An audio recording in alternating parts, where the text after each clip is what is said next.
दोस्तों, आप सभी ने अक्सर सुना ही होगा कि मनुष्य को उसके अच्छे बुरे कर्मों का फल भोगना ही पड़ता है। लेकिन आज की इस वीडियो में हम जानेंगे कि क्या माँ बाप के अच्छे और बुरे कर्मों का फल पुत्र को भी भोगना पड़ता है। तो दोस्तों, हमारे राम अडानिया चैनल में एक बार फिर से आप सभी का दिल से स्वागत है।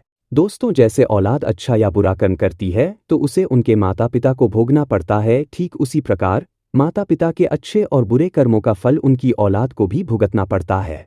दोस्तों, आज की वीडियो बहुत ही महत्वपूर्ण और ज्ञानवर्धक होने वाली है। कृपया वीडियो में अंत तक जरूर बने रहे। तो चलिए कहानी को शुरू करते हैं। एक समय की बात है, एक महान तपस्वी अपने आश्रम में रहता था। एक दिन उसकी पत्नी ने पूछा, हे स्वामी, क्या माता पिता के अच्छे और बुरे कर्मों का फल उनकी संतान को भोगना पड़ता है? तभी महात्मा ने कहा, हे देवी, माता पिता के अच्छे और बुरे कर्मों का फल उनकी संतान को भोगना ही पड़ता है। हे देवी, आज मैं आपको एक प्राचीन कथा सुनाता हूँ, जिसे सुनने के बाद आपको पता चल जाएगा कि कैसे माता पिता के अच्छे और बुरे कर्मों का फल उनकी औलाद को मिलता है और उन्हें भोगना पड़ता है। फिर महात्मा कथा को सुनाना आरंभ करते हैं और कहते हैं, हे देवी, प्राचीन समय की बात है। एक गांव में एक गरीब आदमी रहता था। वह बहुत ही गरीब था। किसी तरह से मेहनत मजदूरी करके अपने घर का पालन पोषण करता था। उसे मजदूरी में दिन भर काम करने के बाद 50 रुपए मिलते थे। उसमें से वह रोजाना 25 रुपए दान करता था और 25 रुपए में अपने परिवार का पालन पोषण करता था। इस प्रकार कुछ समय बीतने के बाद उसके घर में एक लड़के का जन्म हुआ। उस गरीब आदमी के परिवार में अब कुल 3 सदस्य हो गए, दोनों पति पत्नी और एक लड़का। अब धीरे धीरे उनके पालन पोषण में उस आदमी को समस्या होने लगी, क्योंकि इधर दिन प्रतिदिन महंगाई बढ़ती जा रही थी।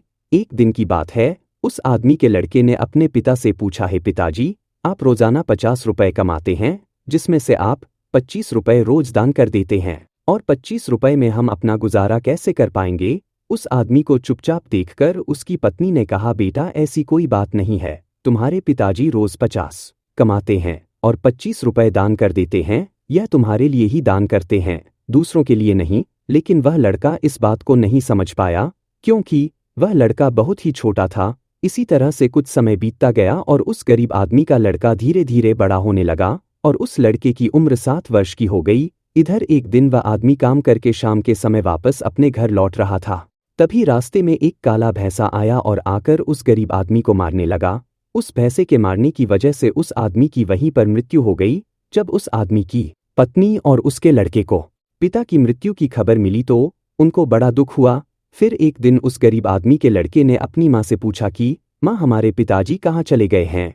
उस गरीब आदमी की पत्नी ने कहा कि बेटा, तुम्हारे पिताजी हम सबको छोड़कर यमपुरी में यमराज के पास चले गए हैं। तब बेटे ने कहा, जब पिताजी थे तो रोजाना 50 कमाते थे और 25 की बचत करते थे। हमारा पालन पोषण उसी में करते थे और बाकी के 25 वह दान करते थे। अब हमारा पालन पोषण कैसे होगा? कैसे हमारा पेट भरेगा? फिर माँ ने अपने बेटे से कहा, बेटा, जिस घर में गरीबी होती है उसका कोई नहीं होता है। उससे सभी दूर भागने लगते हैं सिवाय भगवान के, क्योंकि वही गरीबों के सहायक होते हैं। फिर बेटे ने अपनी माँ से कहा कि माँ, ऐसा मत सोचो, मैं यमराज के पास जाऊंगा और अपने पिताजी को वापस लेकर आऊंगा। हमारी गरीबी देखकर यमराज को हमारे ऊपर अवश्य दया आ जाएगी और वह हमारे पिताजी को मेरे साथ अवश्य भेज देंगे। उस छोटे से बच्चे की बात पर उसकी माँ ने ध्यान नहीं दिया। फिर एक दिन की बात है, उस गरीब आदमी की पत्नी अपने लड़के को घर पर अकेला छोड़कर गांव में काम करने के लिए चली गई। और उधर जो उसका लड़का था, उसने मन में सोचा कि मैं यमराज के पास जाता हूँ और अपने पिताजी को लेकर आता हूँ। ऐसा सोचकर वह लड़का अपने पिताजी को लाने के लिए अपने घर से चल देता है। उस लड़के को चलते चलते काफी समय बीत गया। फिर उसे थकान का अनुभव हुआ और वह एक बहुत ही विशाल आम के पेड़ को देखकर उसकी छाया में जाकर के बैठ गया। तभी उस आम के पेड़ ने मनुष्य की आवाज में कहा कि बेटा, तुम कौन हो और कहाँ जा रहे हो? मेरी छाया में आज तक तुम्हारे जैसा कोमल बालक नहीं आया है। फिर उस लड़के ने कहा कि मैं एक गरीब आदमी का बेटा हूँ और अपने पिताजी को लाने के लिए यमराज के पास जा रहा हूँ। उस आम के पेड़ ने जब उसकी यह बात सुनी तो उसने कहा कि बेटा, तू मेरे लिए भी यमराज से एक प्रश्न पूछ कर आना कि मैं कई वर्षों से यहाँ पर खड़ा हूँ, लेकिन मेरा एक भी पत्ता जमीन पर नीचे नहीं गिरता है और ना ही मेरी डालियाँ सूखती हैं। मैं कितने वर्षों तक और यहाँ पर खड़ा रहूँगा? मैंने अपने पूर्व जन्म में ऐसा कौन सा पाप किया था जिस कारण से मुझे इस योनि से मुक्ति नहीं मिल पा रही है? इसका क्या कारण है? तब उस लड़के ने कहा कि ठीक है, मैं यमराज से तुम्हारा यह प्रश्न जरूर पूछकर आऊंगा।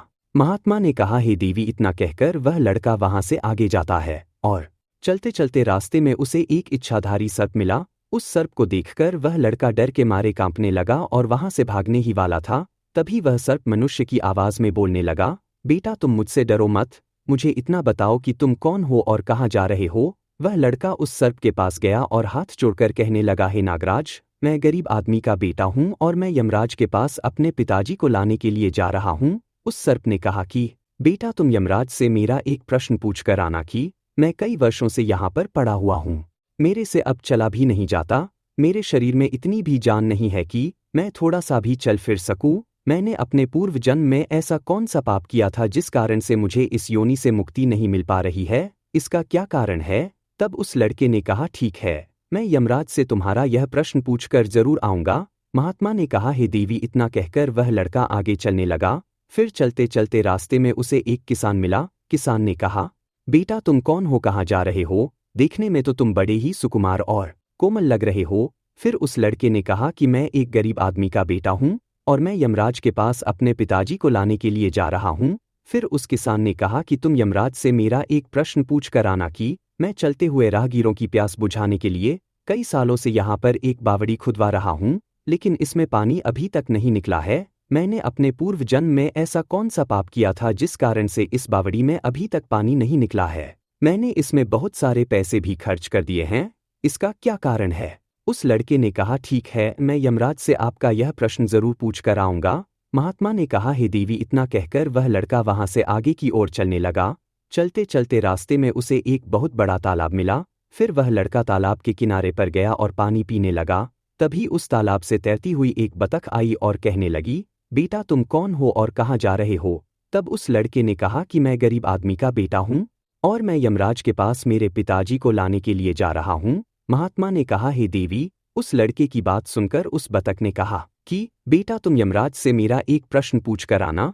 कई वर्षों से मैं इस तालाब में भटक रही हूँ, मेरी 7 पीढ़ियाँ गुजर गई हैं, परंतु मैं अभी तक इसी तालाब में रह रही हूँ। मैंने अपने पूर्व जन्म में ऐसा कौन सा पाप किया था जिसके कारण मुझे इस योनि से मुक्ति नहीं मिल पा रही है, इसका क्या कारण है। तब उस लड़के ने कहा, ठीक है, मैं यमराज से आपका यह प्रश्न जरूर पूछ कर आऊँगा। इतना कहकर वह लड़का वहां से आगे की तरफ बढ़ने लगा।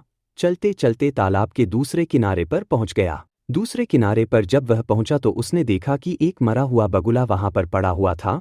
जब वह लड़का उस मरे हुए बगुले को लांघ कर जाने लगा तो वह मरा हुआ बगुला कहने लगा, बेटा तुम कौन हो और कहाँ जा रहे हो। उस लड़के ने उसकी आवाज़ सुनकर कहा कि मैं एक गरीब आदमी का लड़का हूँ और मैं यमराज के पास अपने पिताजी को लाने के लिए जा रहा हूँ। उस बगुले ने कहा कि तुम यमराज से मेरा एक प्रश्न पूछ कर आना कि मेरा शरीर कई वर्षों से इस तालाब के किनारे पर ही पड़ा हुआ है। कभी पानी की लहर आती है तो मेरा शरीर तालाब के अंदर चला जाता है और पानी की लहर से वापस तालाब के बाहर निकलकर किनारे पर आ जाता है। ना तो मेरा शरीर गलता है और ना ही सड़ता है, इतने सालों से जैसे का तैसा ही है।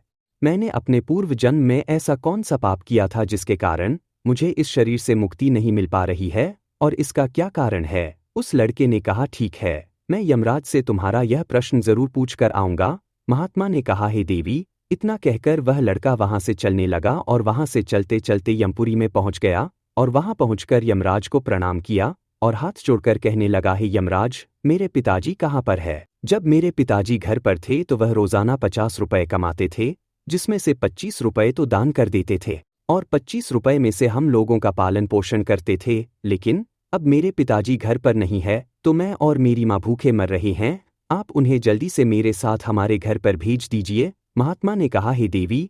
फिर यमराज ने उस लड़के की बात सुनकर कहा, ठीक है, मैं तुम्हारे पिताजी को घर पर भेज दूंगा, पहले तुम यहाँ पर बैठो। यमराज ने उस लड़के को अपने पास में बिठाया और उसको भोजन कराया। भोजन कराने के बाद पूछा कि तुम्हें और क्या चाहिए। फिर उस लड़के को रास्ते में जो मिले थे उनके प्रश्न यमराज से पूछे। यमराज ने उन सभी के प्रश्नों का उत्तर दिया और कहा कि बेटा तुम जाते समय उन सबको उनके उत्तर बताते जाओ। फिर यमराज ने कहा कि बेटा तुम अपने घर पर जाओ, तुम्हारी माँ तुम्हारा इंतजार कर रही है, तुम्हारे पिताजी तुम्हारे घर पर पहुंच जाएंगे। फिर वह लड़का यमराज को प्रणाम करके वहां से वापस अपने घर के लिए चलने लगा।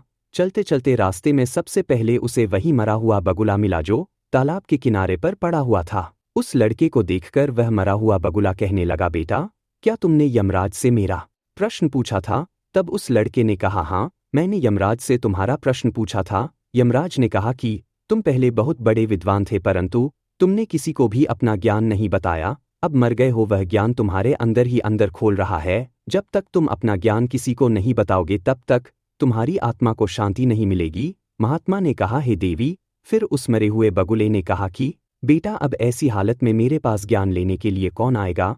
क्या तुम मेरा ज्ञान ले सकते हो? फिर उसने उस लड़के को जितना भी उसके पास ज्ञान था वह सारा ज्ञान उस लड़के को दे दिया, और ज्ञान देने के बाद तुरंत ही उसकी आत्मा को मोक्ष की प्राप्ति हो गई। फिर वह लड़का आगे चल पड़ा।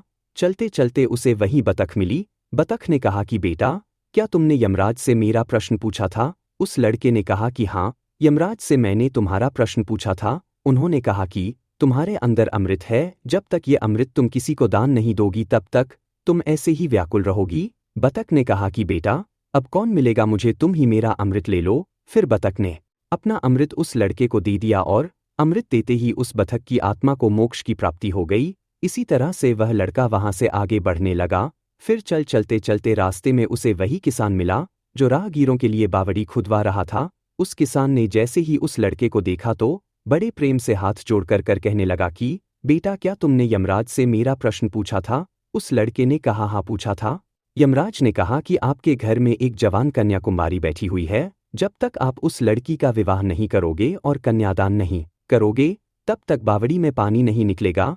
पहले जो तुम्हारा कर्म है उसे पूरा करो, जो ईश्वर ने तुमको दायित्व सौंपा है उस पर ध्यान दो। पहले आप कन्यादान करो, उसके बाद इस बावड़ी को खुदवाना। उस किसान ने कहा कि मैं अपनी लड़की के लिए लड़का कहाँ ढूंढने के लिए जाऊंगा?